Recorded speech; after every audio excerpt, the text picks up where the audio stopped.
Hello, my name is ShaneidaMonique and welcome. Today's video is how men and women communicate differently. First, I want to say thank you to everybody who has subscribed to my channel. Thank you for everyone who has liked or shared a video. I really do appreciate it. And if you are not subscribed, I would strongly suggest that you subscribe to my channel, check out my other videos, and yeah, be a part of this. Come join us. But first, let's just get right into the video for today. Now, when it comes to men and women communicating, we always hear the term that, men are from Mars and women are from Venus, or that we're just like two different species and we are never able to meet in the middle and communicate properly. And that's just simply because men and women, we do have different communication styles and things that make us different in the way that we not only express our feelings and emotions and how we interpret actions when it comes to each other. What I was able to observe is men technically communicate in a style that is very logical. Men have this ability to say it's A, B, and C and black and white, and if it doesn't make sense, they kind of don't understand the logical aspect of it.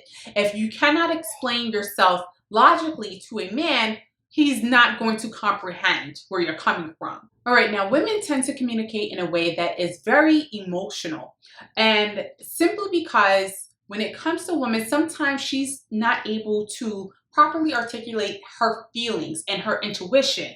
And sometimes when you're going off of a gut reaction, when you're going off of something that is emotional, it is hard for a woman to communicate that to a man in a logical way. So hopefully I'm able to give you a better understanding of both men and women, and therefore improve your communication, whether you're with a man or a woman.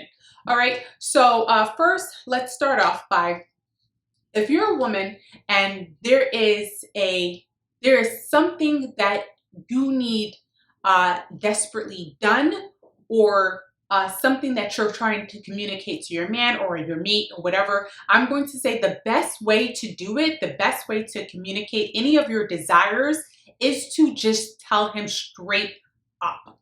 Not actually sugarcoating it, not actually putting it in a way that he has to guess, but to make it as simple as possible. Make your request as simple as possible. And also, as a woman, what you must keep in mind that if you have a request that you're making, be sure that when that request is fulfilled, that equals to you feeling like the request was done properly, to you feeling like you are valued, because in return, that's all you really technically want.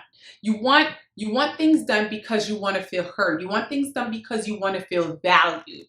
And I think that when it comes to men have difficulties understanding that that is what you truly desire. It's not that you make the request and he just didn't get around to it. It's that you make the request and you're putting your own personal value on the request. And you're thinking, because he doesn't do that, that means that he doesn't care for you. Because he doesn't do that, that means that he must not want to be with you. He's not rising to the occasion or anything like that.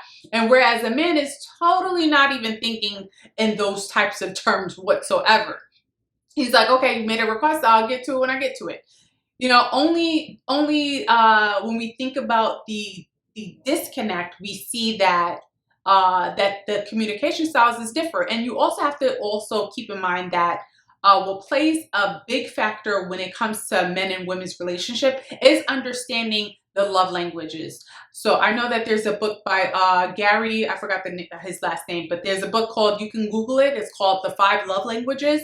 And I would suggest any man or woman read that book, understand what your love language is, so you not only know how you view love, but also how your partner in return view loves. Because I think within the 5 love languages, there's acts of service, there's words of affirmation, there is quality time, and there's 2 other ones that they go into detail with the book.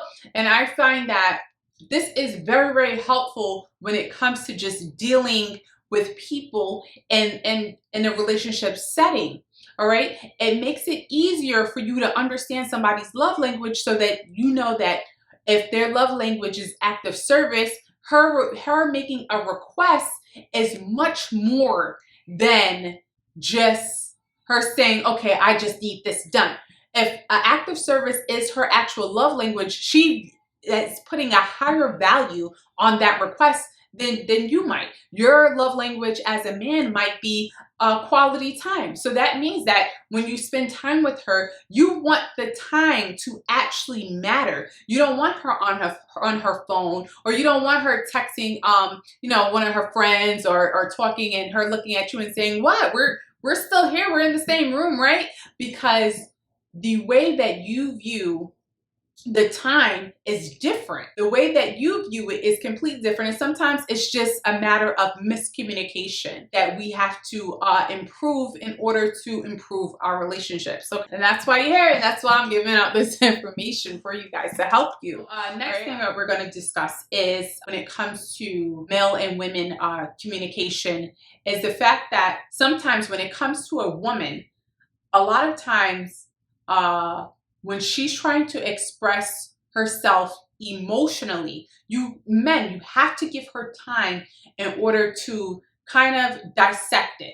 Because when a woman gets upset, when a woman gets angry and she's operating out of that very feminine energy, if she's crying or whatever, like sometimes you just have to be still in that moment, let her have and feel the emotions, and then sort through them as they come.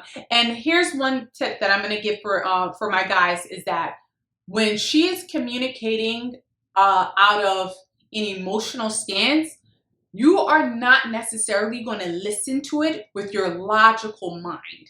You're going to listen to it with an emotional standpoint.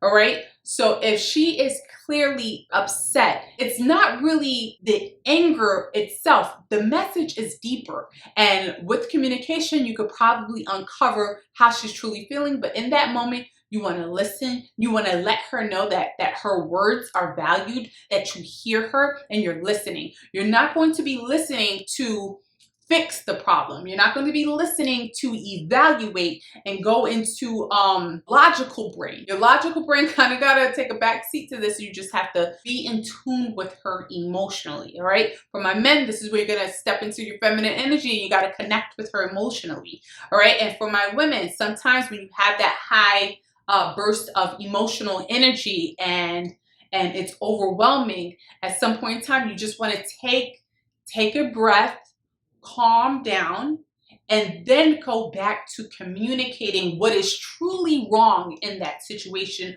without the emotional sting of it. Come in a stance of just stating, as you can, just stating the facts. All right. And then this is going to help him understand your logic. Now, again, sometimes when you go back and forth, you're having a heated argument, things can get out of control, especially if you're dealing with a logical communicator versus an emotional communicator.